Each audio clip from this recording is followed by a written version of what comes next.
देख रहे हैं नमस्ते भारत में हूं आपके साथ प्रीति चौहान और मेरे साथ इस पूरे नमस्ते भारत में मेरे साथ सहयोगी पूजा होंगे। लेकिन शुरुआत करेंगे नमस्ते भारत की बड़ी खबर के साथ जो कि केरल से आ रही है।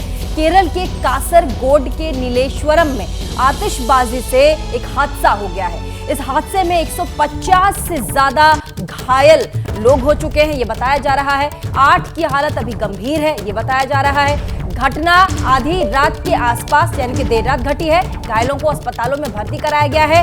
फिलहाल अभी किसी तरह के ज्यादा हताहत की खबर नहीं है। ये जो आंकड़े हैं ये और बढ़ सकते हैं, इस पर भी कुछ कहना भी मुश्किल है। लेकिन फिलहाल फौरी तौर पर देर रात केरल के कासरगोड नीलेश्वरम में आतिशबाजी से ये घटना घटी है, जिसमें 150 आंकड़ा बहुत ज्यादा है। 150 के आसपास लोग घायल हो चुके हैं।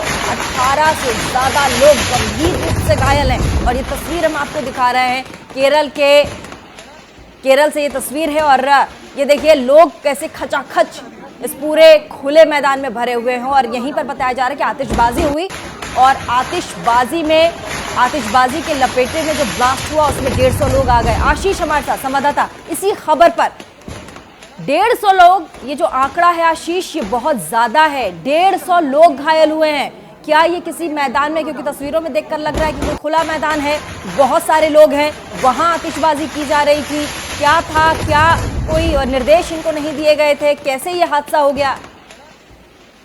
देखिए, एक मंदिर का उत्सव था। ये उत्सव सालाना उत्सव है। उस उत्सव को मनाने के लिए लोग इकट्ठा हुए थे और यहाँ पर उत्सव के कार्यक्रम में ही इस आतिशबाजी का आयोजन किया गया था और जिसमें ये दुर्घटना हुई है। दुर्घटना के बाद जो घायल लोग हैं उनको स्थानीय अस्पताल में भर्ती कराया गया। उसके अलावा जो अति गंभीर रूप से घायल लोग हैं उनको कर्नाटक के मैंगलोर, जो पास का जिला है और बड़ा शहर है मैंगलोर, वहां तक भी एडमिट करवाया गया है, वहां भी भेजा गया है। जाहिर तौर पर एक दुर्भाग्यपूर्ण घटना है, दुखद घटना है और इस घटना के जांच तो की जा रही है, कैसे ये घटना हुई, क्या जो आतिशबाजी का कार्यक्रम था उस दौरान पूरी तरीके से सुरक्षा व्यवस्था का ध्यान रखा गया या नहीं रखा गया। लेकिन अभी प्रशासन का पूरा ध्यान राहत और बचाव कार्य पर है। घायलों को समुचित इलाज दिया जाए, उनकी समुचित चिकित्सा हो, इस पर प्रशासन का पूरा ध्यान है। काफी ज्यादा भीड़ थी और भीड़ के बीच में जब आतिशबाजी शुरू हुई और आतिशबाजी के जो छींटे हैं वो आकर भीड़ में गिरने लगे तो उससे ये हादसा हुआ और उससे अफरा तफरी मची है। कई सारे लोग इस अफरा तफरी और इस आतिशबाजी में आग की चिंगारियों से घायल हुए हैं। बिल्कुल आशीष, धन्यवाद आपका अपडेट्स पहुंचाने के लिए। तो देखिए दिवाली नजदीक है और उससे पहले इस तरीके के हादसे सामने आ रहे हैं जिसमें 150 से ज्यादा लोग घायल हुए। बड़ी खबर, जम्मू कश्मीर के अखनूर में सुरक्षा बलों का सर्च ऑपरेशन जारी है। दरअसल एनकाउंटर में एक आतंकी मारा गया और बताया जा रहा है कि पाकिस्तानी ही हो सकता है ये आतंकी। हाल ही में भारत की सीमा में दाखिल हुआ है। सूत्रों के हवाले से बड़ी जानकारी मिल रही है। दूसरे दिन बट्टल के जंगलों में सर्च ऑपरेशन चल रहा है। सोमवार को सुरक्षा बलों ने एक आतंकी को ढेर किया था और सूत्र ये जानकारी दे रहे हैं कि ये जो आतंकी है ये पाकिस्तान का हो सकता है। सोमवार को सुरक्षा बलों ने एक आतंकी को ढेर किया था। फिलहाल जम्मू कश्मीर के अखनूर में सर्च ऑपरेशन जारी है। जम्मू के अखनूर सेक्टर के बटल में सोमवार सुबह शुरू हुआ एनकाउंटर अभी भी जारी है और इलाके को सुरक्षा बलों ने घेर लिया है। हम इस समय अखनूर के बटल में मौजूद है और यहाँ पर ये वो लास्ट पॉइंट है जहाँ तक किसी सिविलियन या मीडिया को आने की इजाज़त है। और आप देख सकते हैं कि यहाँ किस तरह से महिलाएं जो हैं ये बटल की तरफ जा रही थी, इन्हें यहाँ रोका गया है। बता दूं सोमवार सुबह इसी बटल रोड पर यहीं से करीब 800 से 900 मीटर आगे आतंकियों ने, जिनकी संख्या करीब 2 से 3 बताई जा रही है, उन्होंने आर्मी की, सेना की एक एम्बुलेंस पे फायरिंग की थी, जिसके बाद यहां पर सुरक्षा बलों ने पूरे इलाके को घेर लिया था।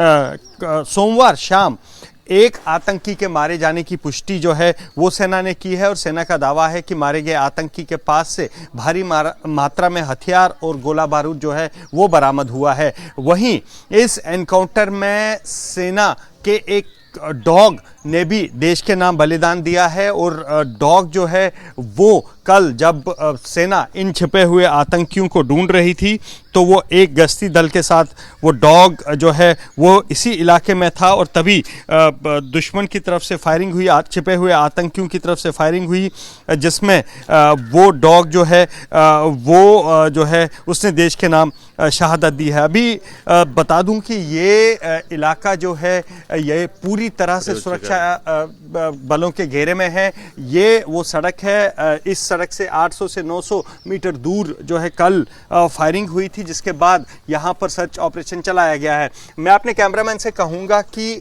मेरी पीछे जो आप ये इलाका देख रहे हैं उस ये जंगल है और भट्टल के यही जंगल जो हैं वो इस समय सबसे बड़ी चुनौती बने हुए हैं सुरक्षा बलों के लिए, क्योंकि ये काफ़ी घने जंगल हैं और इन जंगलों में सर्च करना एक अपने में बहुत बड़ी चुनौती है, क्योंकि इस समय मौसम ऐसा है कि जंगल में जो अपने पेड़ पत्थर और बोल्डर्स हैं उसके साथ साथ यहाँ पर इस समय जंगली घास भी उग जाती है जो आतंकियों के छिपने के लिए मुफीद है। बता दूं सोमवार देर शाम यहाँ पर जो है BMPs भी लाई गई थी ताकि इस ऑपरेशन में उनको भी इस्तेमाल किया जा सके। BMP की एक QRT जो है वो इस जगह पर जहाँ पर एनकाउंटर चल रहा है वहाँ पर रखी गई है और फिलहाल सेना और पुलिस ने पूरे इलाके को घेर लिया है। और अब क्योंकि आज इस एनकाउंटर का दूसरा दिन है और रोशनी थोड़ी थोड़ी यहाँ जो है वो आ रही है और थोड़ी देर में अब आशंका यही जताई जा रही है कि यहाँ पर जो है ये एनकाउंटर फिर से, ये सर्च ऑपरेशन जो है ये फिर से शुरू होगा। अब इन जंगलों को खंगाला जाएगा जहां बताया जा रहा है कि वे आतंकी छिपे हुए हैं। कैमरा पर्सन पवन चौधरी के साथ अजय वासुदेव, ABP न्यूज, अखनूर। और देखिए कल जम्मू कश्मीर के अखनूर में सेना के एम्बुलेंस पर फायरिंग की गई थी, अलगाववादियों ने फायरिंग की थी, लेकिन आज बटल के घने जंगलों में आज भी सर्च ऑपरेशन जारी है। इन्हीं जंगलों में आतंकवादियों के छिपे होने की आशंका है। यहाँ सर्च ऑपरेशन ज्यादा मुश्किल है क्योंकि बड़े पत्थर यहाँ पर मौजूद हैं जो कि आतंकवादियों को छिपने में काफी मदद करता है। साथ ही बारिश का मौसम भी है, सर्च ऑपरेशन में चुनौती पैदा कर सकता है। हमारे संवाददाता अजय बाचलू की कुछ देर पहले की ये रिपोर्ट देखिए।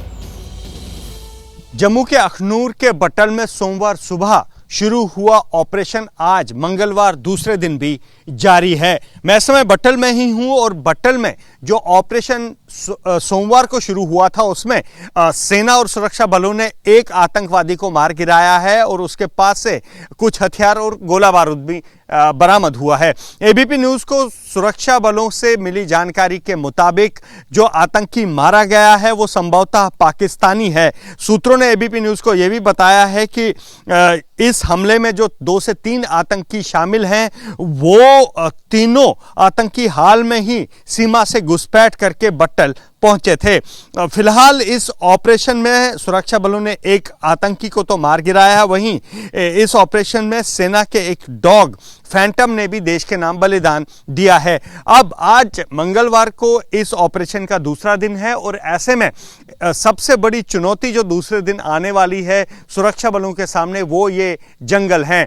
बता दूं बट्टल के ये जंगल काफी घने हैं और इस समय क्योंकि यहाँ बरसात का मौसम है और ऐसे में यहाँ पर जो जंगली घास है वो भी काफी उगी हुई है जो सुरक्षा बलों के सामने बड़ी चुनौती है। अब आज इस पूरे जंगल को, जो तस्वीरें आप देख रहे हैं एक्सक्लूसिव ABP न्यूज पर देख रहे हैं कि कितने घने ये जंगल है और यहाँ पर न केवल बड़े बड़े पेड़ हैं बल्कि यहाँ पर पत्थर हैं, यहाँ पर जो है कुछ बोल्डर्स हैं जिनके पीछे आतंकी छिप सकते हैं और यहाँ पर ऑपरेशन चलाना अपने में बहुत जोखिम भरा है। इसलिए एहतियातन आज सुरक्षा बल जो हैं वो इन जंगलों को खंगालेंगे। सुरक्षा बलों की जो है सुरक्षा बलों के साथ इस ऑपरेशन में सेना ने अपनी BMP की एक QRT भी उतारी है और इस तरफ आप देखिए कि कितने घने जंगल हैं और यहां पर कुछ मीटर के बाद दिखना बिल्कुल बंद हो जाता है।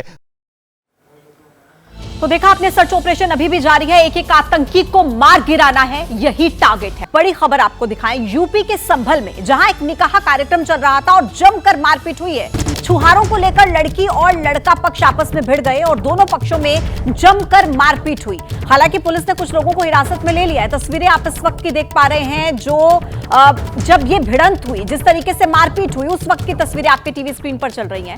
उत्तर प्रदेश के संभल में देखिए किस तरीके से निकाह का कार्यक्रम और उसमें विवाद होता है। विवाद इतना बढ़ जाता है कि मारपीट में तब्दील हो जाता है। लड़की पक्ष और लड़के पक्ष के लोग आपस में भिड़ते हुए नजर आते हैं।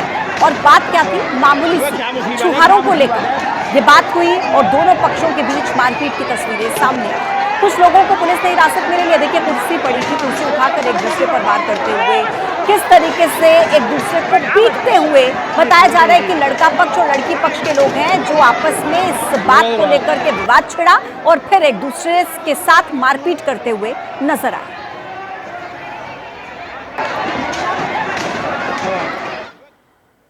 और अब अगली बड़ी खबर है बिहार के पटना से, जहां पर बड़ा हादसा हो गया है। पटना मेट्रो टनल के निर्माण में लगे एक मजदूर की मौत हो गई है। पटना के अशोक राजपथ पर मेट्रो के लिए सुरंग बनाने का काम चल रहा था और बताया जा रहा है कि लोको मशीन में खराबी की वजह से यह हादसा हुआ। तस्वीर आप देखिए, जहां ये काम चल रहा था पटना में मेट्रो टनल के निर्माण का, जिसमें कई मजदूर काम पर लगे हुए थे। एक मजदूर की मौत की खबर सामने आई है। अशोक राजपथ पर मेट्रो के लिए सुरंग बनाने का निर्माण कार्य चल रहा था और बताया जा रहा है कि लोको मशीन में खराबी हुई जिसकी वजह से यह हादसा हुआ। एक मजदूर की जान चली गई। 8 लोग घायल भी बताए जा रहे हैं क्योंकि देखिए ये निर्माण कार्य चल रहा था और उसी दौरान काफी मजदूर यहां पर काम पर लगे हुए थे। मेरे सहयोगी आर्यन इस वक्त हमारे साथ ज्यादा जानकारी के साथ कनेक्ट है। आर्यन, ये तस्वीरें हम देख पा रहे हैं, निर्माण कार्य चल रहा था। जाहिर है बड़ी संख्या में मजदूर यहां पर काम कर रहे होंगे। एक मजदूर की मौत की खबर है, कई घायल भी बताए जा रहे हैं। अपडेट क्या है इस खबर को लेकर? देखिए, रात 12 बजे की एक घटना है और जो मेट्रो का काम था वो लगातार राजधानी पटना में चल रहा है। अशोक राजपथ एक चुनौतीपूर्ण यहाँ कार्य है क्योंकि बहुत कम जगह में मेट्रो का जो निर्माण है वो किया जा रहा है। और ऐसे में कल जब मजदूर काम कर रहे थे टनल के अंदर, उस दौरान जो जानकारी निकल कर सामने आई वो ये कि जो लोको मशीन थी उसमें कुछ गड़बड़ी हो गई जिसके कारण ये बड़ा जो हादसा है वो हुआ है।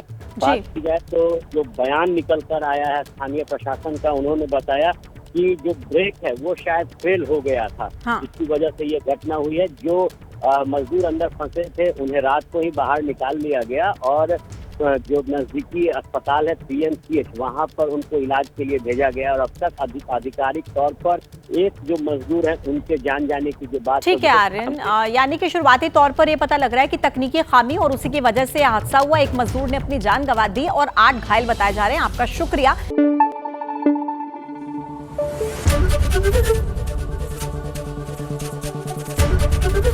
ABP न्यूज आपको रखे आगे।